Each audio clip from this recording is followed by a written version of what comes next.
These guys are up to madness again.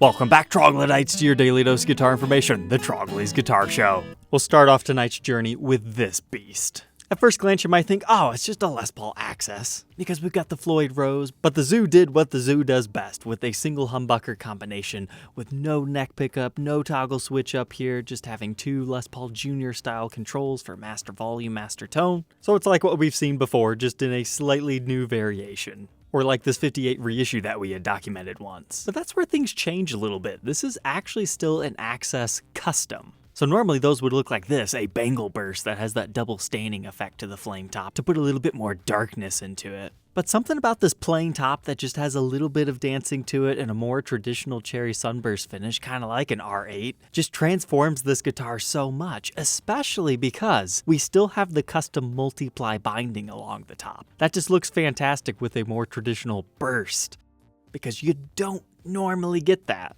So it's a little bit Les Paul standard, but dressed up fully as a Les Paul custom. You get the ebony fretboard, pearl block inlays, headstocks all our normal gorgeousness, but it actually has a yellowed lacquer, like a reissue custom. That's something that the Custom Access doesn't currently ship with, outside of doing your own custom order, so that's another difference here, the non-tinted clear coat versus our antiqued one over here. But as with most burst reissue finishes, you get the aniline dyed back. So that's a little bit different as well, but you do get your comfort cut down here, as well as your heel swoop, apex head carve, all the good stuff back here. But look at how the aniline dyes just completely ate that Gibson custom decal. That's supposed to be gold and white. And no, that's not a special limited edition red one. I mean, those aniline dyes will actually bleed into the binding. And they actually had this one featured on their Instagram page, so we can kind of see it in the flesh here, or you can check it out. Now, unfortunately, it has sold. It's not available, but, you know, any dealer can made to measure you one of these. Might be easiest just to go through them. Tonight's episode's not sponsored. These guys just do crazy stuff that I like. So it's always fun to document what does become available. Our next one is being offered by Chicago Music Exchange. Okay, so multiply binding on the front. It's not antiqued. You've got this interesting tobacco sunburst finish to it.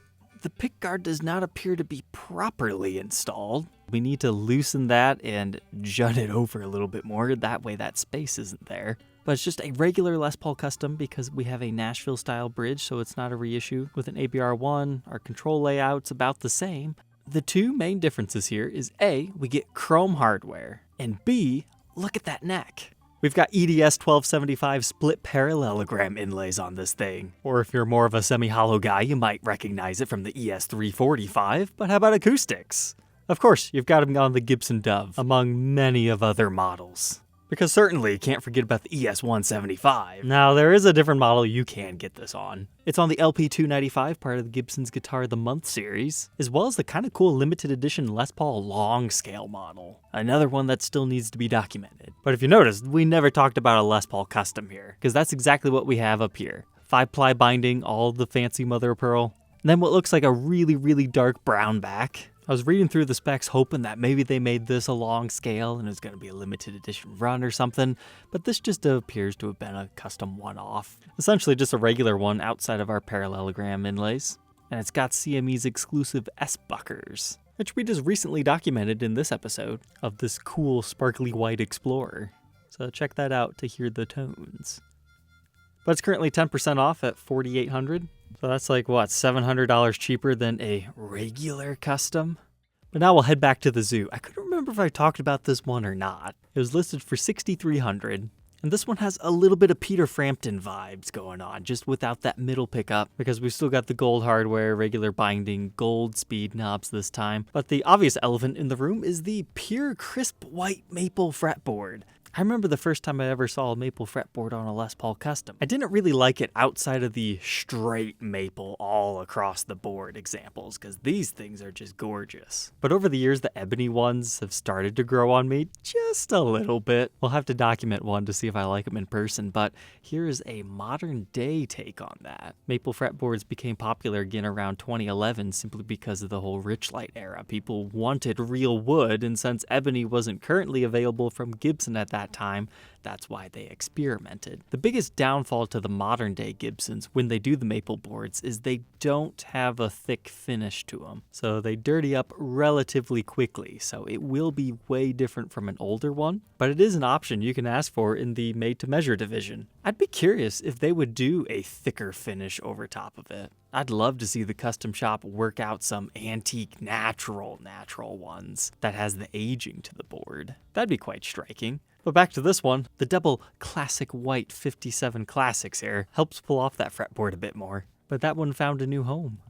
But next I want to draw your attention to this Blood Moon Explorer. When I first saw this, I got really excited. Now there is a Blood Moon Les Paul, but don't confuse that with this one, the Blood Moon Explorer. They initially look like this from the factory. They are a swamp ash body, and they have that red grain fill to them, so similar to sandblasted, just not quite as extreme, but they get the red Gibson decal onto the headstock, and they get these little blood droplet inlays, and I think it's like an Obeiche fretboard or something like that. I forget how you're supposed to pronounce it.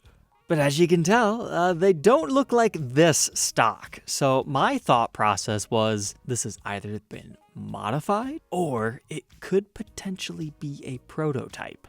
Now, going through all these different photos, I have settled on somebody has definitely refinished this one. However, I really wish this is how Gibson would have made them, because the black with just a little bit of red grain fill, it's been done in the Voodoo series and a few others. This would have been something completely different. I can clearly see it's 3 pieces, but the waviness in the centerpiece, the straightness over here, it helps bring out the coloring on your fretboard as well as your pearloid inlays. Oh, and in case you didn't notice, this is a Floyd Rose equipped Explorer. Looks like somebody's modified it to have Seymour Duncan pickups. They even decided to give it a red wooden truss rod cover. That is not factory in the slightest, but looks nice. But then check out the grain on the back. They basically just inversed what Gibson did, and it turned out fantastic. I was really hoping this was going to be like a prototype, but no, you can tell just by looking at the back here. You've got the black within your serial number, so it started life as the satin black, and I don't think Gibson would do a red body with a natural neck like that. But don't get that thing in too bright of sunlight, all the red goes away. But that was listed over in Poland for $3,000, which is an okay price for one of those, and somebody fell in love with it. But now I've got one for the lefties tonight. Rainbow Guitars listed a relatively unique Les Paul Custom. So it's white and 3 humbuckers and nickel hardware. And that's not just any white, that's aged white. That looks so strange. Strange good, strange bad. I guess I will leave that up to you. White customs I always associate with gold, and there's a reason why you don't find a lot of white chrome equipped customs, unless somebody's modifying it for that whole Stormtrooper vibe. But seeing it with the creamy Randy Rhoads style finish, it certainly stands out. Dealers are just ordering all kinds of crazy stuff lately. That one is currently available at $6,500. But here's another fun one I found on Reverb. It's a Les Paul Redwood from 2016. I was definitely interested in documenting this one, but unfortunately we couldn't come to an agreement. I just thought this particular Redwood had some interesting grain. It's not matched in the slightest. This piece has a lot of circularity right here, and then it just, some sort of an elephant ear over here, I guess. But this is one of those late 2010s era, kind of like the Sunken Treasure Les Paul that we've documented once before, but with a redwood top instead of the bullet wood. That was a very pretty example, and it does have the true mother of pearl inlays. We'll catch one of these another day. But as another bonus feature, this one had one of those candy cane striped necks. Say what you want about the late Henry J era, but at least they had a lot of fun doing some weird stuff. But speaking of cool SGs, there was a 60s tribute. And at $1,100, I thought, hey, that's some really interesting and tight mahogany wood grain. You can tell it's going to dance a little bit in the light, especially in this area right there, a little bit here. Otherwise, I think this might actually be a little bit more stagnant than you might think at first. But this relatively basic, budget-friendly Gibson, when I look at these, I look for something just a little bit extra to make them special for the reviews, or just make mine different from all the rest that you'll see out there.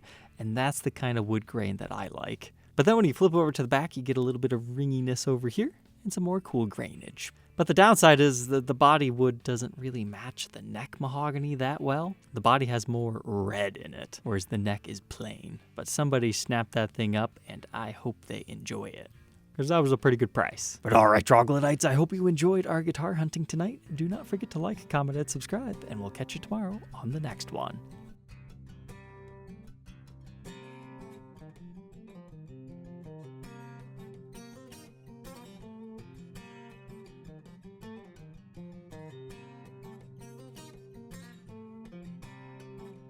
Take care.